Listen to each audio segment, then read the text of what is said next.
Hello বন্ধুরা, আজকে আমি বানাবো পটলের মুরব্বা।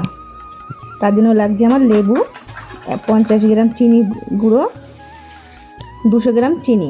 তো পটলটা আমি ছুলে নিয়েছি আর দু ভাগ করে নিয়েছি। ভেতরের পাল্পগুলো বের করে নেব।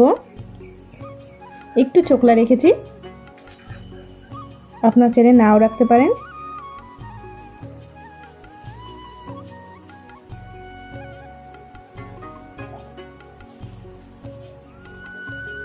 দেখেন বন্ধুরা, পুরোপুরি বের করে নিয়েছি, একটু করে রাখিনি। শিরাটা বানাতে বসিয়ে দিই। আমি নিয়েছি 200 গ্রাম চিনি আর নিয়ে নিয়েছি 200 গ্রাম জল। পুরো জলটা দেবো না, একটু কম দেবো।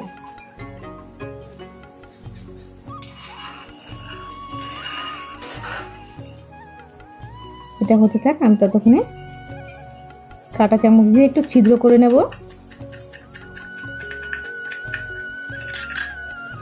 এই দেখুন পুরোপুরি সুন্দরভাবে ছিদ্র হয়ে গেছে।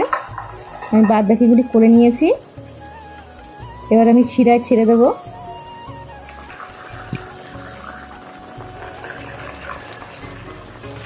এটা খেতে কিন্তু অনেক টেস্টি হয়।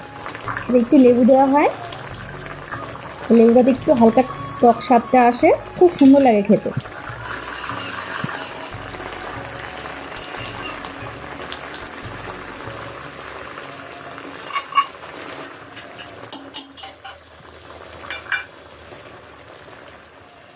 একটু নাড়িয়ে চাড়িয়ে দিই।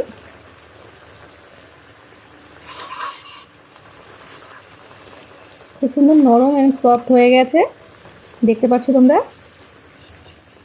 এবার লেবুর রসটা দিয়ে দেবো। আমি বড় চামচে 1.5 চামচ দিয়েছি।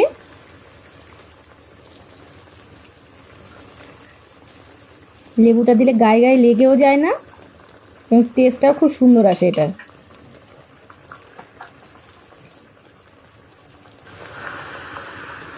প্রায় হয়ে গেছে আমার। এবার আমি শিরার থেকে তুলে নেব। 10 মিনিটের জন্য পাখার নিচে রেখে দেবো ঠান্ডা হওয়ার জন্য।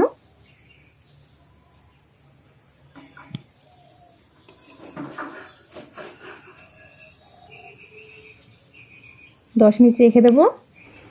10 মিনিট হয়ে গেছে বন্ধুরা। এবার ফিরে এসে এবার চিনির গুঁড়োতে এক সাইড করে লাগাবো, তারপর রোল করে নেব। এটাকে বন্ধুরা আমি মোরব্বাই বলি, কেন এটা মোরব্বার মতন একদম টেস্টটা আসে। আপনারা চাইলে ক্যান্ডি বলতে পারেন, পটল ক্যান্ডি।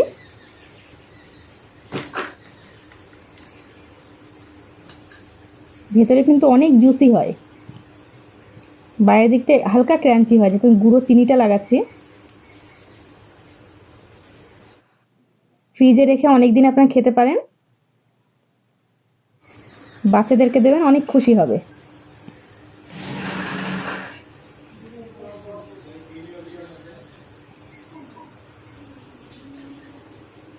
এটা হয়ে গেল আমার পটল লেবু ক্যান্ডি, এবং বলতে পারেন এটাকে মোরব্বা। আমি তো এটাকে মোরব্বাই বলি, এটা অনেক ভালো হয় খেতে। দেখতে পাচ্ছেন বন্ধুরা, ভেতরে কিন্তু অনেক জুসি।